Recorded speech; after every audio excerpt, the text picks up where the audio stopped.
DD dialogue में आपका स्वागत है। मैं हूं अशोक श्रीवास्तव। डीडी डायलॉग में बात बिहार की हो रही है क्योंकि बिहार विधानसभा चुनाव में अब शायद 100 दिन से भी कम वक्त बचा है। लोग इंतजार कर रहे हैं कब चुनावों की घोषणा हो, लेकिन चुनावों की घोषणा से पहले ही बिहार में तमाम मुद्दे और तमाम विवाद जो है वो खड़े हो रहे हैं, नेताओं के बयान आ रहे हैं और ऐसा लग रहा है कि बिहार का चुनाव जो है वो पूरे देश को अपने चुनावी रंग में जैसे समेटता जा रहा है। और बिहार पर हम लगातार चर्चा कर रहे हैं। हमारे साथ एक और खास मेहमान इस वक्त बात बिहार की में शामिल हैं और हमसे बातचीत करने के लिए आइए परिचय करवा देता हूं। हमारे साथ संजय झा जी हैं, जेडीयू के वरिष्ठ नेता हैं, सांसद हैं और जेडीयू के कार्यकारी अध्यक्ष भी है। बहुत बहुत स्वागत कीजिए संजय झा जी का तालियों के साथ। संजय झा जी हमारे स्टूडियो में, आपका बहुत बहुत आभार। आपसे ढेर सारी बातें करेंगे, लेकिन आपसे बात करें उससे पहले संजय झा जी का राजनीतिक जो सफर है, उनकी जो सियासी सफर है, उस पर निगाह डाल लेते हैं छोटे से एक पैकेज में। देखिए उनका सियासी सफर।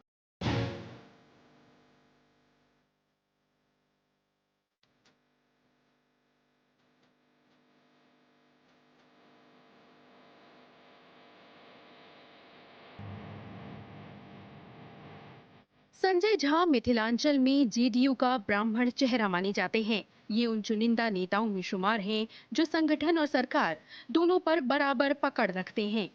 मधुबनी जिले के अररिया गांव से आने वाले संजय कुमार झा ने अपनी शिक्षा दिल्ली के प्रतिष्ठित जवाहरलाल नेहरू विश्वविद्यालय से पूरी की।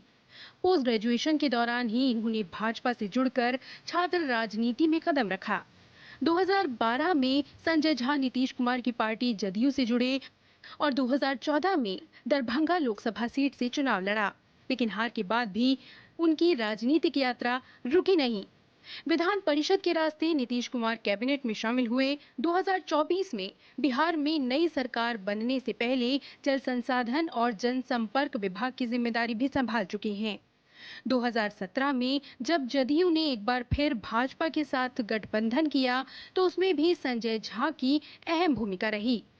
2024 में ये राज्यसभा के लिए निर्विरोध चुने गए और राज्यसभा में जनता दल यूनाइटेड के संसदीय दल के नेता भी नियुक्त किए गए। संजय झा बिहार राज्य योजना परिषद के सदस्य भी रह चुके हैं। संजय झा वर्तमान में जेडीयू के कार्यकारी राष्ट्रीय अध्यक्ष भी हैं।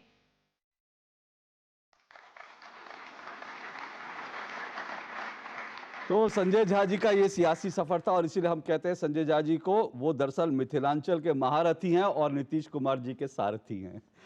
संजय जी, शुरुआत मुख्यमंत्री जी से ही हो जाए क्योंकि मैंने कहा आप उनके सारथी हैं। आप लगभग जेडीयू में तमाम बड़े फैसलों में उनके शामिल होते हैं। नीतीश जी को लेकर विपक्ष अब कह रहा है भाई 20 साल हो गए, अब उनके चमक नहीं रहा, अब वो बड़ा चेहरा नहीं रहे और ये जो है इस चुनावों में एनडीए के लिए एक बहुत बड़ा ड्रॉबैक है। मुझे लगता है कि पूरा जो बिहार का ये चुनाव है, क्योंकि बिहार के चुनाव को थोड़ा सा समझने के लिए थोड़ा सा फ्लैशबैक में इसलिए जाना पड़ेगा कि नीतीश कुमार जी को कैसा बिहार मिला था। हम लोग कहते हैं तो विपक्ष को परेशानी भी होती है और ये कभी भूलना नहीं चाहिए कि वो कोई बहुत बड़े राज्य के मुख्यमंत्री बन गए। सब कुछ बिल्कुल गर्त में था जहाँ से वो शुरू किए। कोई भी पैरामीटर लीजिए, कोई चर्चा नहीं करेगा। हम लोग इसी दिल्ली में पढ़ते थे, बिहारी बोलने में शर्म लगता था। ये पूरा इमेज उस बिहार का हो गया था, जहाँ की वर्ल्ड का सबसे पहला यूनिवर्सिटी नालंदा यूनिवर्सिटी, जब यूरोप में यूनिवर्सिटी नहीं था तब नालंदा में लोग पढ़ने आते थे। उस स्टेट का हाल ये हो गया कि हम लोगों को बिहारी बोलने में शर्म लगता था।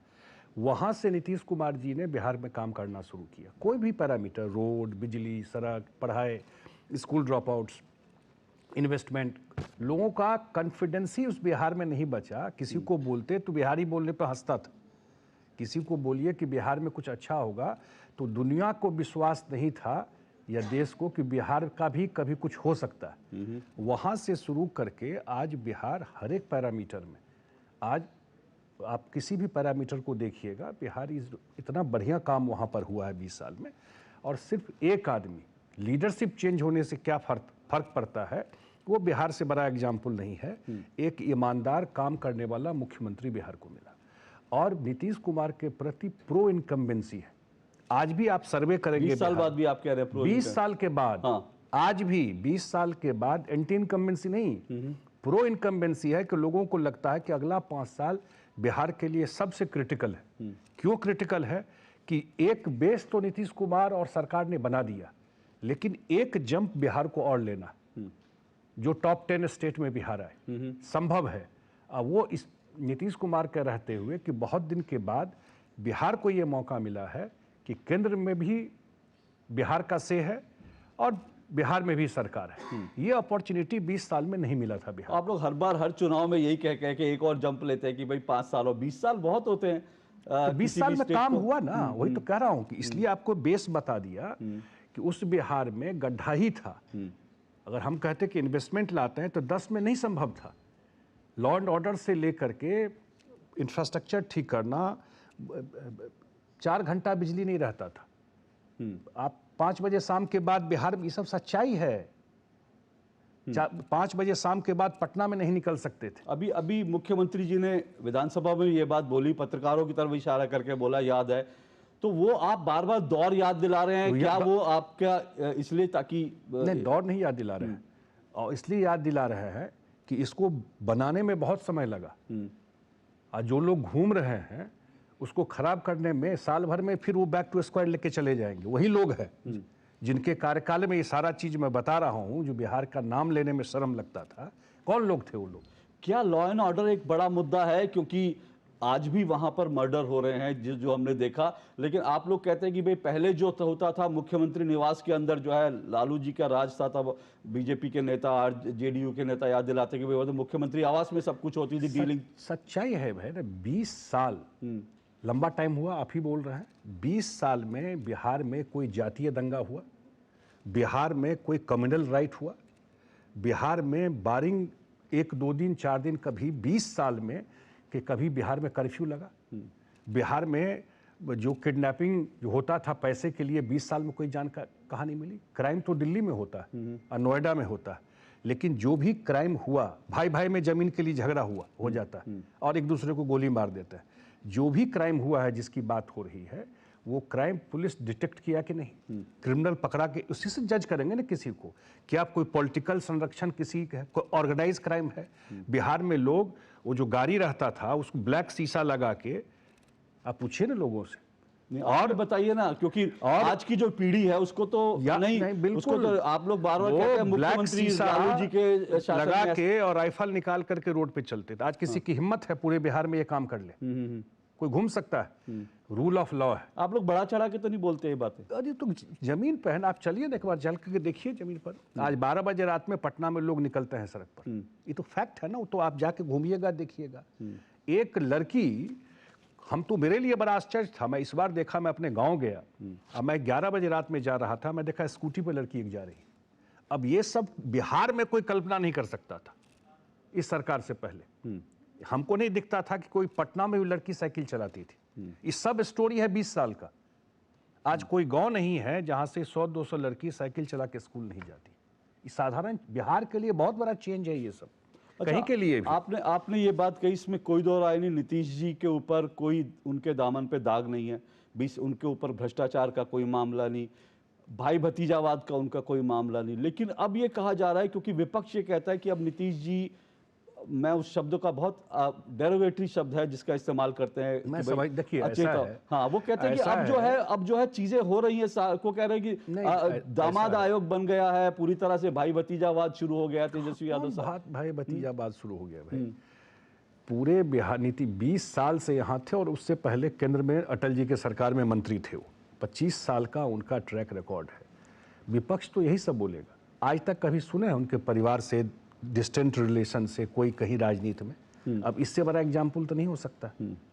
25 साल 20 साल से मुख्यमंत्री बनना बिहार जैसे पॉलिटिकली इतना एजाइल स्टेट में साधारण बात नहीं है। ये तो ट्रैक रिकॉर्ड है ना। अब विपक्ष को कोई मुद्दा नहीं है, जिस पार्टी में ऊपर से 5 पोस्ट खाली है। मैं नेशनल वर्किंग प्रेसिडेंट हूँ जेडीयू का, मुख्यमंत्री जी के बाद वो प्रेसिडेंट है। ये कल्पना कोई कर सकता है? जिस पार्टी की बात कर सकते हैं, कोई बाहर से आके बन सकता है? ये सब परिवार में रिजर्व है सीट।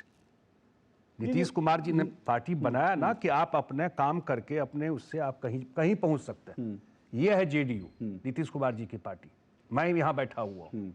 लेकिन वहां तो परिवार के अलावा कुछ है। नहीं, पर वो जो आप कह रहे हैं बात सही है, लेकिन वही आरोप लगाते हैं, कहते हैं कि अब नीतीश जी की कमान जो है, कुछ लोगों में आपका नाम लेते हैं, अशोक चौधरी जी का नाम लेते हैं, कहते हैं कि अब वो, मैं नया नाम नहीं लेता, लेकिन कुछ नेताओं के दामाद जो है वो आयोग में बना दिए गए, तो उसको लेकर वो कहते हैं कि दामाद आयोग है, परिवारवाद वहां उनसे चल रहा आप है। क्या एक्सपेक्ट करते हैं? वो राजनीति का स्तर, अगर कोई अपने कैपेबिलिटी से किसी आयोग में गया तो उसको उसका एक बैकग्राउंड है जिसका आप कहानी कह रहे हैं, लेकिन मैं उसमें जाना नहीं चाहता हूँ। उसमें गया, उसको ले कोई पॉलिटिकली एक्टिव है या कोई और तरीके से एक्टिव है, वो कहीं किसी आयोग में गया तो उसको ले करके उनके पास और कोई मुद्दा नहीं है, और मुद्दा पे बात ही नहीं। कभी आप पूछिए कि भाई जब आप सरकार में थे तो क्यों ये हाल था, तो कुछ नहीं बोले। और उस हिसाब से तो तेजस्वी यादव भी अपने पॉलिटिकल कार्यकर्ता के तौर पर उन्होंने जगह बनाई और वो एक्टिव हुए, इसलिए आए, तो फिर वो परिवारवाद वहां पे क्यों नहीं?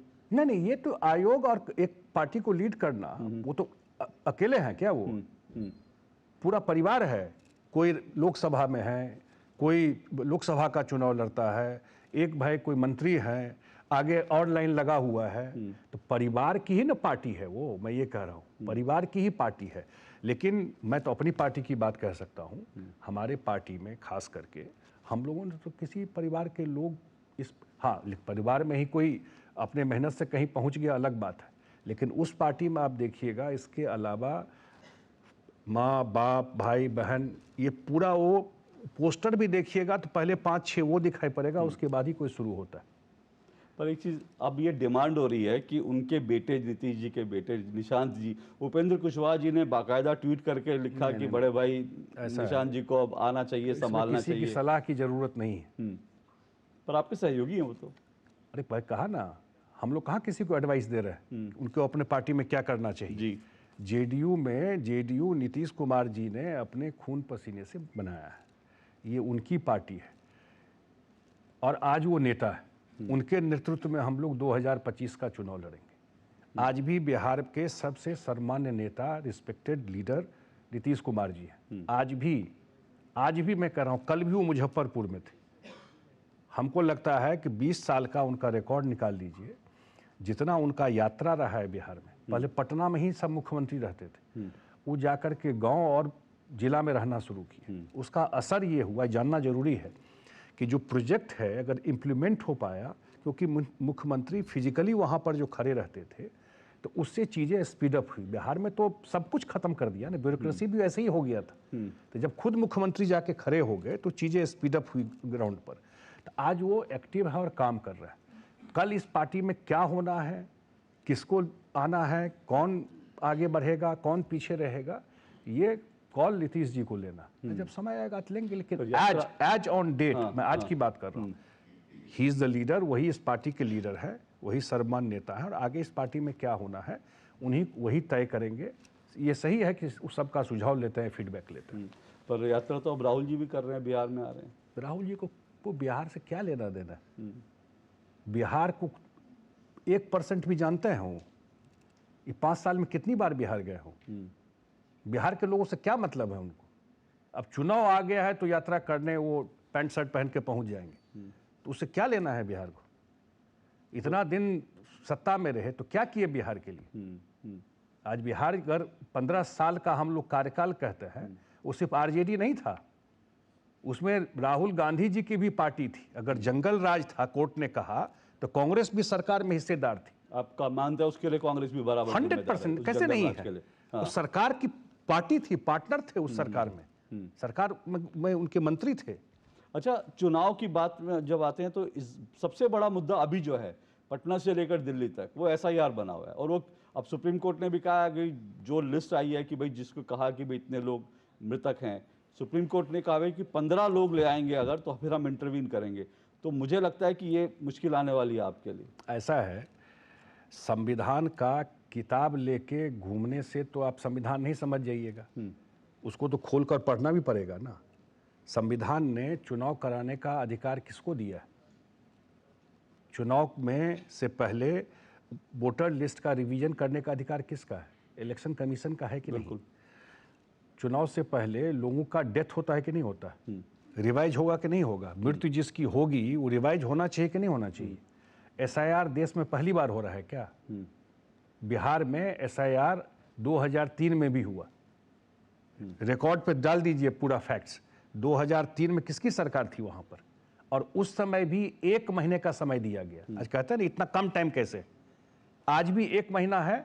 2003 में भी जो SIR हुआ वो 1 महीने का में ही हुआ। बिहार में जातीय गणना हम लोगों ने कराया 15 दिन में हुआ, और उसमें है क्या कि जो भी 23-24 लाख लोगों का डेथ हो गया उनका नाम हटा दिया गया। 25-26 लाख लोग परमानेंट शिफ्ट कर गए बिहार से, उनका नाम हटा दिया गया। और 7 लाख लोग से ज़्यादा लोगों का एक जगह से ज़्यादा जगह उनका वोट है, उनका नाम हटाया गया। अब 1 महीने का टाइम दिया गया, 1 महीने का टाइम दिया गया है कि आपको किसी पर ऑब्जेक्शन है तो आ करके आप बताइए और उसको करेक्शन हो जाए। बीजेपी कहती है इसमें घुसपैठिए भी थे। जो भी हो, संविधान क्या कहता है? संविधान यही नहीं कहता है कि भारत का जो नागरिक होगा वही वोट दे सकता है। ठीक है, तो अगर आपका सिटीजनशिप का कागज मांगा जा रहा है, मांगेगा, उसमें तो क्या गलत है भाई? अगर बाहरी कोई है, कई तरह की तो खबरें, मैं सिर्फ कई तरह की खबरें आती हैं, तो मैं जानना चाहता हूँ आप लोग कॉन्फिडेंट हैं कि इसमें ये प्रक्रिया पूरी तरह से निष्पक्ष हुई है? देखिए, जब शुरू हुआ, क्योंकि अभी कई तरह की खबरें लगातार आ रही हैं। कोई नहीं, बिहार में जाकर पूछिए ना, ये मुद्दा ही नहीं है, क्योंकि सब लोग, जो लोग मुद्दा बना रहे हैं तो अब खुद का तो करवा लिए जाकर, उनके जो समर्थक है वो करा लिए। 90% से ज्यादा लोगों ने ऑलरेडी अप्लाई कर दिया है, और जो लोग का नहीं हुआ वो ऑलरेडी नहीं था, इसलिए उसका रिवीजन हुआ है। जब शुरू हुआ ये, तो मैंने अपने पार्टी में रिव्यू किया जी, और हम लोगों ने कहा कि 15 दिन में आप लोग जो भी हमारे BLO हैं, ग्राउंड पे हैं, एक बार हम लोग रिव्यू करेंगे, और लगेगा कि कोई इशू है, कोई प्रॉब्लम है, माइग्रेंट्स हैं, किन्हीं का कोई इशू है तो बताइए, तो हम लोग इलेक्शन कमीशन में टाइम ले करके बात को जाकर रखेंगे। 15 दिन के बाद फिर पार्टी में मैं अपनी पार्टी की बात कर रहा हूँ, और सब जगह से था कि नहीं, सब लोग जा रहे हैं और अपना अप्लाई कर रहे हैं, कोई इशू नहीं है। अच्छी बात है भाई। एक बार अगर वोटर लिस्ट का क्लीनिंग हो रहा है, अगर बोगस पोलिंग, ये भी काम है ना इलेक्शन कमीशन, नहीं हो, आज के EVM उठाते रहता है। बिहार के में लोग भूल गए क्या बूथ कैप्चरिंग? बिहार तो इसी के लिए कोई गरीब वोट दे पाता था। 11 बजे पोलिंग खत्म हो जाता था, बूथ कैप्चर हो गया। कब बिहार में वोट सही से पड़ना शुरू हुआ? जब से EVM आया। ठीक है, तो EVM पर भी प्रश्न उठाता है, इसीलिए अब गया मुद्दा। 2024 में मोदी जी संविधान खतरे में डाल देंगे। 11 साल से प्रधानमंत्री है, लोगों को कंफ्यूज किए पूरा देश में, उसका कुछ ना कुछ असर पड़ा चुनाव पर। अब संविधान ठीक हो गया, अब आ गया इलेक्शन कमीशन, तो हर एक समय उनको कोई मुद्दा, उसको कंडेम करो इलेक्शन कमीशन। अच्छा संजय जी, ये बताइए कि अब चुनाव होगा, आपका गठबंधन है, सीट शेयरिंग एक बड़ा सरदर्द लगता है, क्योंकि JDU की ओर से लगातार कहा जा रहा है भाई 110-112 सीटें JDU लड़ेगी, 243 में उसके बाद 130 बची। बीजेपी है, मांझी जी हैं, उपेंद्र कुशवाहा जी हैं, चिराग पासवान हैं, तो ये इतने सारी आपके सहयोगी हैं, कैसे ये फॉर्मूला निकालेंगे? 2024 का जब लोकसभा चुनाव हुआ, आपको पता चला कैसे सीट बट गया, चुनाव लड़ लिए, अलायंस हो गया? हमको नहीं लगता किसी को आइडिया भी लगा होगा। उसी तरह ये बहुत पुराना अलायंस है, खास करके JDU BJP का बड़ा ट्रस्टेड अलायंस है, ये मैं बता देता हूँ। इसलिए हम बीच में झटके आते हैं। वो तो ठीक है, एब्रेशन है, मैं तो कह ही रहा हूँ, रहा है वो। लेकिन बिहार के बदलाव में दोनों पार्टी का एक लंबा एसोसिएशन रहा है। नीतीश कुमार जी आज भी जब बात होती है तो जब काम किए थे केंद्र में, उसको रिकॉल करते हैं जब मौका मिला था उनको। या बिहार में जब 2005 में बदलाव हुआ तो दोनों पार्टी साथ मिल करके बदलाव किए। तो इसलिए हम लोगों के सीट के इशू में कोई प्रॉब्लम नहीं, पर्पस है बिहार का काम होना। पर जब नीतीश जी कहते हैं कि अब मैं कहीं नहीं जाऊंगा, तो उनकी बात पे कितना, क्योंकि खबरें वो भी आती रहती हैं कि आज इससे मिलिए, कल उससे मिलिए, विपक्ष की ओर से बयान अब भी आते रहते हैं कि नीतीश जी शायद चुनाव के बाद जो है कहीं और चले जाएं, कुछ हो इस तरह की बातें। बिल्कुल स्पष्ट है, हम लोगों का बहुत पुराना अलायंस है और बिल्कुल एक साथ हम लोग हैं, अभी भी सरकार चला रहे हैं और आगे भी हम लोग एक साथ चुनाव लड़ेंगे, बिहार में सरकार चलाएंगे। एक दो एबरेशन हुआ, लेकिन उन्होंने बार बार चीज़ को स्पष्ट कर दिया। अच्छा, मैं कुछ ऑडियंस से सवाल लूंगा, उससे पहले एक बात, क्योंकि आप बीजेपी में भी रहे हैं और उसके बाद JDU में आए, आपका दिल ज़्यादा कहाँ लगता था? नहीं, मैं तो जेडीयू में बिल्कुल हम लोग को इसलिए लगता है कि जिस नेता के साथ हम लोग काम कर रहे हैं और हम लोग के जनरेशन में हम लोगों ने दोनों साइड देखा है। मैंने कहा मैं बिहार में तो जो था ही, जो बिहारी बाहर रहता था वो ज़्यादा अनुभव किया इस चीज़ को, तो हम लोगों ने वो फेज भी बिहार का देखा। तो ये अच्छा लगता है कि बिहार को एक लीडर मिला जो इतना बड़ा परसेप्शन, हम लोग को नहीं लगता था कि बिहार कभी सुधरेगा, सही बात, अपना बात भी कह रहा हूँ मैं, और उतना बड़ा चेंज कोई अमृत पी के तो कोई आया नहीं है, लेकिन कभी तो नीतीश कुमार जी का भी इतिहास लिखा जाएगा, 25 साल के बाद, 50 साल के बाद लिखा जाएगा। ये जो बिहार का जो 20 साल रहा है या आगे का जो भी समय है, जो काम उनका रहा है, हम लोग के लाइफ टाइम में बिहार में इतना बड़ा गोल्डन पीरियड ही आप कह सकते हैं बिहार के लिए, साधारण काम बिहार के लिए नहीं किया। और उन्होंने कभी डिफ्रेंशिएट नहीं किया, नहीं भी कोई बोर्ड अगर सड़क बनाए, बिजली दिए, कोई काम किए तो यूनिवर्सल था, सबके इंटरेस्ट में। अगर लॉ एंड ऑर्डर इंप्रूव किया, सबसे बड़ा इशू था। ठीक है, वहां पर नहीं कर तो नीतीश जी का बीजेपी के साथ जो कभी कभी थोड़ा बहुत दिखता है, उसमें एक बड़ा फैक्टर आता है। वो कहते हैं कि भाई नीतीश जी तो पूरी तरह सेकुलर हैं और बीजेपी में थोड़ा सा जो है वो कम्युनल एंगल लोग आरोप लगाते हैं। और आपके ऊपर है कि आपने वहां जाकर भी नीतीश जी को जो है थोड़ा बीजेपी के रंग में रंग दिया। मैं इसलिए कह रहा हूं क्योंकि वक्फ पर जो बहस हुई थी उसमें आपने संसद में कहा था कि मैं भी बैठक में था, आपकी पार्टी में बहुत उठापटक हुई वक्फ को लेकर, बहुत सारे लोगों ने विरोध किया। आपने कहा आप भी बैठक में थे, नीतीश जी, और आपने सबने मिलकर समझाया कि वक्फ क्यों जरूरी है। जबकि फिर से कह रहा हूं आपकी पार्टी में कुछ लोगों का बड़ा विरोध था। ऐसा है कि सारा विचार मिलेगा तो एक ही पार्टी रहेगा, तो दो पार्टी क्यों होती है? विचार बहुत सारे इशूज पर हमारे विचार नहीं मिलते होंगे, लेकिन एक कॉमन ग्राउंड होता है जिस पे आप काम करते हैं, और यही अलायंस का पॉलिटिक्स है।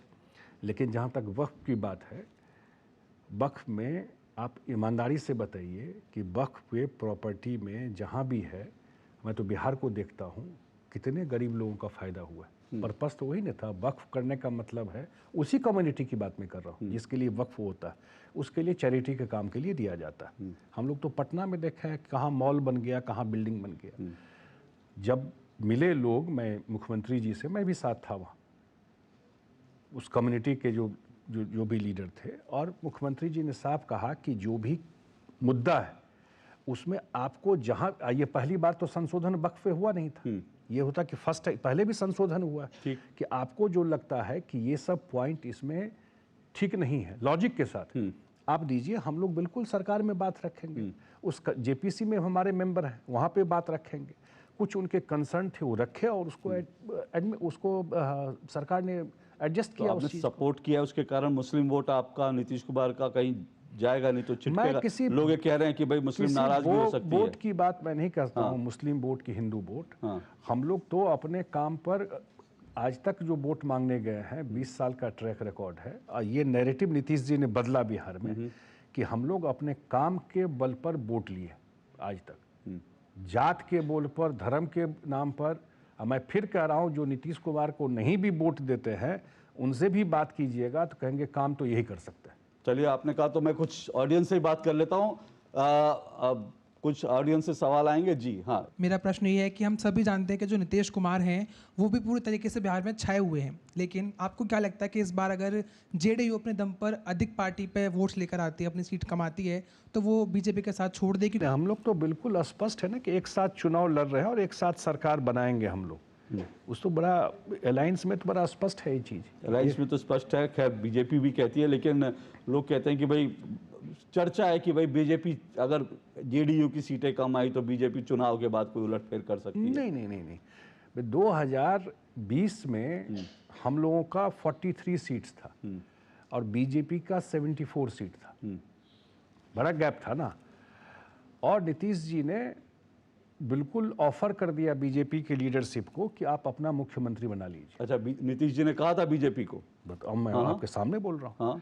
उन्होंने ऑफर किया कि आपका ज़्यादा सीट है, आप अपना मुख्यमंत्री बना लीजिए और हम भी सरकार में हमारे लोग रहेंगे। बीजेपी ने कहा कि नहीं, क्योंकि आपके लीडरशिप में चुनाव हुआ है, मुख्यमंत्री आप ही रहेंगे। ये आप बड़ी ये भी एक हिस्ट्री है ना। हाँ, ये भी एक हिस्ट्री है, लेकिन बड़ी बात है। जी, जब से मैंने होश संभाला मैंने नीतीश कुमार जी को ही देखा है। मैं 21 साल की हूँ। उससे पहले मैंने सुने हैं लालू यादव जी के चर्चे, जो भी जंगल राज था या जो भी था, तो आप भी तो कहीं ना कहीं, नीतीश कुमार जी भी तो लालू यादव जी का बस एक एग्जाम्पल देके उसके पीछे छुप रहे हैं, क्योंकि हमारे बगल में एक एग्जाम्पल है कि देख लीजिए यूपी में योगी जी ने 10 साल में ही क्या से क्या कर दिखाया है। आपके पास भी तो 20 साल थे ना। 20 तो साल थे, 20 साल थे, और बुलडोजर तो मेरे ख्याल से सर, बिहार में और- भी ऐसा है, पटना में भी ऐसा बुलडोजर है। है। हाँ, सर- आपका सवाल आगे कई सवाल एक है। हाँ जी जी जी, हमें और सवाल जी, है तो जी, मैं- नहीं, आप पहले इनका दे दीजिए क्योंकि इंटरेस्टिंग बात ऐसा इसके है बाद कि जिस दरभंगा की बात कर रही थी, 9 घंटा में हम लोग बस से या गाड़ी से पहुंचते थे। आज दरभंगा में एयरपोर्ट है, दरभंगा में फ्लाइट जाता है। अब ये चेंज नहीं दिखाई पड़ रहा है। दरभंगा फ्लाइट जाता है डेली, इसी दिल्ली से। कोई कल्पना नहीं कर सकता था कि दरभंगा भी फ्लाइट जाएगा। पर वो लॉ एंड ऑर्डर को भी लेके लॉ एंड ऑर्डर तो इससे अच्छा कहीं है ही अभी नहीं। तो बहुत सारी घटनाएं हुई। मैं तो संजय बताया जी। आपको, हाँ, नोएडा में नहीं घटना होता है, दिल्ली में आप घटना नहीं होता है। नहीं ऐसे हॉस्पिटल में घुस के इस तरह से, अरे तो और दिन दहाड़े वो वो- तो हाँ, पकड़ा गया ना सब। 48 आवर्स में पकड़ा गया जितने लोग थे उसमें। और आपसी राइवलरी थे दो ग्रुप की। ये क्राइम तो दुनिया में कहीं, आप अमेरिका में रोक सकते हैं क्या? कहां रोक सकते हैं मुझे बताइए। ठीक। अगर पुलिस ने नहीं पकड़ा क्रिमिनल को, नहीं कोई वो हुआ, अगर कोई पॉलिटिकल लोग संरक्षण दे रहा है, या मैंने बताया कि 20 क्या साल में पहले पॉलिटिकल संरक्षण होता था? आप 100% छुप, किसको नहीं पता है? यहां बैठ के बोलना, एक ग्राउंड पे चीजें जाके देखिए ना। 20 साल में मैंने बताया कि 20 साल में बिहार में बारिंग कहीं एक आध बार कहीं कर्फ्यू लगाना पड़ा हो तो लगाना पड़ा। बिहार जैसे इतना डेंसली पॉपुलेटेड स्टेट में कहाँ क्राइम बिहार में बढ़ गया है? लेकिन एक चीज जो युवा कह रहे हैं कि भाई अब भी उनको थोड़ा सा मन में मैं हिचकिचाहट होती बताया है दो बिहार बात का। आपको हाँ, कि बिहार में जिस जगह की बात कर रहा है, आप गई थी, हम उसी दरभंगा में गई थी वित्त मंत्री निर्मला सीतारमन, मधुबनी गई थी और मुख्यमंत्री से आके मिली। अपने चीजों पर प्राइड भी करना चाहिए, कोई अच्छी बात है तो। और बोलिए कि बिहार के गांव का जो रोड देखा, देश के किसी गांव से बेटर है। मैंने बताया कि दरभंगा में आज एम्स बन रहा है। कौन कल्पना करता कि दरभंगा में एम्स बनेगा? और स्टेट का नाम लेना अच्छी बात है, लेकिन अपने यहाँ भी कुछ अच्छा हो रहा है। आंख के सामने फ्लाइट जा रहा है डायरेक्ट मुंबई से, दिल्ली से, उसी दरभंगा की बात कर रहा हूं मैं। कौन कल्पना करता था आज से 10 साल पहले दरभंगा में फ्लाइट जाएगा? चलिए, बिहार बदल रहा है, ये दावा संजय जी कर रहे हैं, पर अंत में कितनी सीटें आप मान के चल रहे हैं कि नहीं, एक बात मैं ऐड हाँ, करना, हाँ, वो जी, इंपॉर्टेंट जी, बात है। जी। मजदूरी की बात होती है, पलायन की बात बिहार से होती है। एक उसका बहुत बड़ा कारण कांग्रेस सरकार रही। जब भी झारखंड और बिहार एक साथ था तो फ्रेट इक्वलाइजेशन था। पता नहीं आप लोग कितना, सारा मिनरल्स झारखंड में था, लेकिन इस बिहार को कोई उसका एडवांटेज नहीं नहीं मिला था। कि कुछ एडिशनल जो इंडस्ट्री लगता। लैंडलॉक्ड स्टेट, कुछ जानकारी, ये सब भी फ्लड आता है नेपाल साइड से। अब चीजें बहुत कंटेन हुआ है, कंट्रोल हुआ है वहां पर। और मुझे ये 5 साल जो लगता है, अगला 5 साल जो बिहार का है, वो खास करके क्योंकि ये डबल इंजन की सरकार है, केंद्र में भी और बिहार में भी, वो एक बड़ा चेंज दिखाई पड़ेगा आपको। वो है इन्वेस्टमेंट में, ओके, इंडस्ट्री में। अभी आप मुजफ्फरपुर जाएंगे, बिहटा जाएंगे, वो प्रोसेस शुरू हो गया। लोगों को कॉन्फिडेंस भी नहीं था, लॉ एंड ऑर्डर इशू था। ये एक बड़ा चेंज बिहार में दिखाई पड़ेगा कि अगले 5 साल में उद्योग के मामले में बिहार ठीक है। बहुत पर बेटर सीटें कितनी आप मान के चल रहे हैं? वो हम लोग कर लेंगे, उसके चिंता मत, कोई कर दिक्कत लेंगे। चलिए, ये कह रहे हैं कि चिंता नहीं है, हो जाएगा, और उसके बाद बिहार डेवलपमेंट के रास्ते पर और बढ़ेगा। ये संजय झा जी का दावा है। बहुत बहुत शुक्रिया संजय जी, आप हमारे बीच आए। जोरदार तालियों के साथ संजय जी हमारे बीच आए। बहुत बहुत अभिनंदन, बहुत बहुत शुक्रिया। नहीं।